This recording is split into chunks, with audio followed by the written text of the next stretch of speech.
Fornhan.Ponsan, and roll now and become part of the story.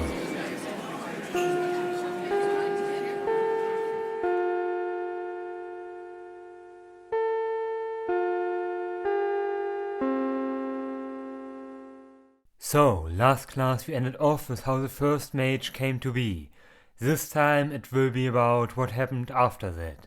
Why we call him the first mage is a name a little misguided. Tales from mages exist from far back. 2000 BC is where the first stories of people that are presumed to be mages are written down. A real difference this time was that he is a progenitor of the magic era. Up until this point were mages one and done things, but this time humans were far enough evolved that they saw this as an opportunity, where before this point was no one brave enough to try to learn from those who got to become a mage by accident. Times have changed, humans evolved, increased in numbers, and therefore importantly have power structures reached a point where humans have become far more disrespectful towards all other beings. And with that being said is the most important question you should be asking, why the first mage ever even saw a need to exit the forest. This was not the modern day, where we are overindulged in pleasure. Inside the forest or outside pretty much came to be the same living standard, but of course only for someone who knows how to live with the forest. In fact, it was probably better, because he decided to leave the forest to help the village. Uneducated as he was, did he also not really understand the reason why he was thrown out. So when he saw them still suffering under the drought, did he return to help them. Of course, someone returning from the dead next to monsters is not the best conversation starter, so the villagers did what any reasonable person would do and sent him back into the forest. This was pretty much the reaction mages up to this point always had gotten.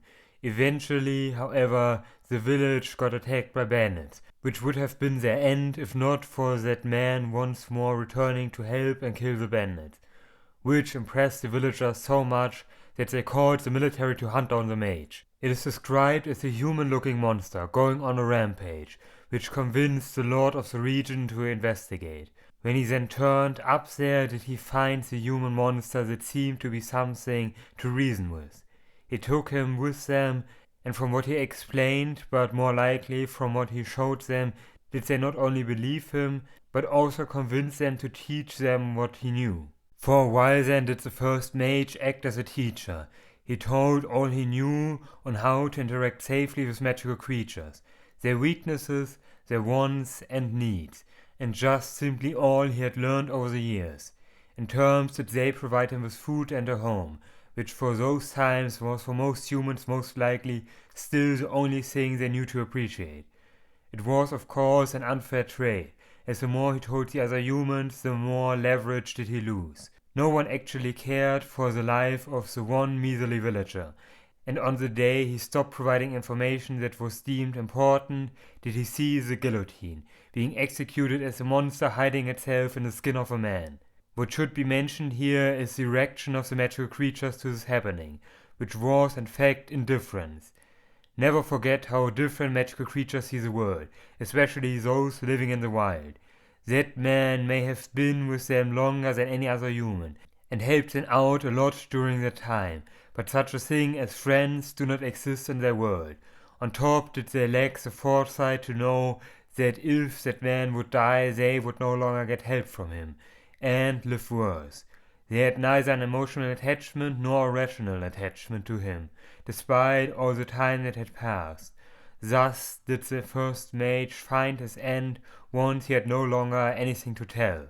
He may now have died, but for the first time had humans enlarged knowledge how to handle magical creatures, which lifted the mysticism that prevented humanity from engaging with magical creatures. The age of magic now had officially started. At first it was nothing more than this one country that tried to hold his power for himself. But it was hardly something you could simply keep sealed away. It was not that some knowledge was lacking that prevented humans from proceeding, but simply that they feared, and that fear ceased when they saw that others did it. Still was it something only for those of high standing, while most humans barely saw any of this change. They simply did not have the time to care or intelligence to learn what was needed. As to be expected, did this start with many horrible things happening to magical creatures. Humans saw them as objects to do their bidding, now that they have no longer held the status of untouchable gods. Naturally, did humans in the beginning start with magic animals. They are the only groups that could not fight back outside of literally fighting back. We started simply by using the knowledge required to capture magic animals, and once we had them, did we experiment on them. This, most importantly, led to humans getting a better grasp on magical script. It is hard to say if it would have gone any faster or slower if they learned from those that are more intelligent, as the simplicity and instinctive way that magic animals talk makes it easy to get what words mean. Many words we utter in reality don't hold any meaning, so them being automatically filtered out was a great boon. Now, from experiments with magic animals, the humans gain the knowledge on the basic idea behind magic, how it functions, the conditions, and what the limits are. It allows them to start using magic animals' magic. However, this was nothing like we do today. They simply trained the magic animals to attack at their will, no different from training a dog. This allows mages of the time to more safely engage with magical beings. While humans may have lost all respect for magic animals, did they quickly realize that attitude is not something that would cut it with magical beings. This didn't stop us from doing so at first, to feel the consequences of our actions. Now, once we got humbled once more, did we start to engage with magical beings to learn more about magical script. We may sounded like animals from what we had gathered from magic animals, but that is enough to convey meaning. This is then where it stood for the longest time. While one might think it would be easiest to get into contact with magic societies due to them being most like us in sorts, did this equality do the opposite. Magical beings honestly do not care if you're human or something else. They just see us at face value, which is determined by how we present us to the singular individual that we interact with.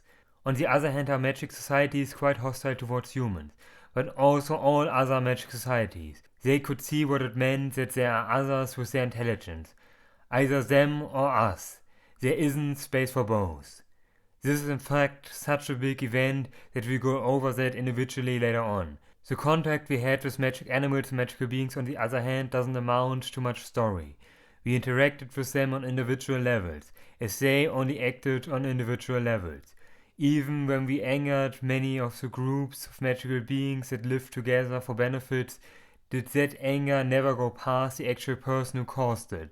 This allowed us to freely act however we wanted, without repercussions, and thus learned as quickly as we wanted.